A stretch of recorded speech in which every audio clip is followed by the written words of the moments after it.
မပြင်းနဲ့ဟိုဘက်ကိုရောက်သွားလိမ့်မယ်ဟုတ်တော့ပါ通查他吧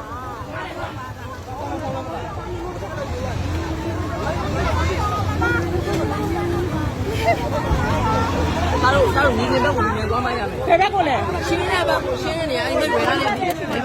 拿了一些后边有ဘာကွာလောက်တာတမျိုးလုံးလား他在拿了没呢အကုန်လုံးနိုင်နေပြီ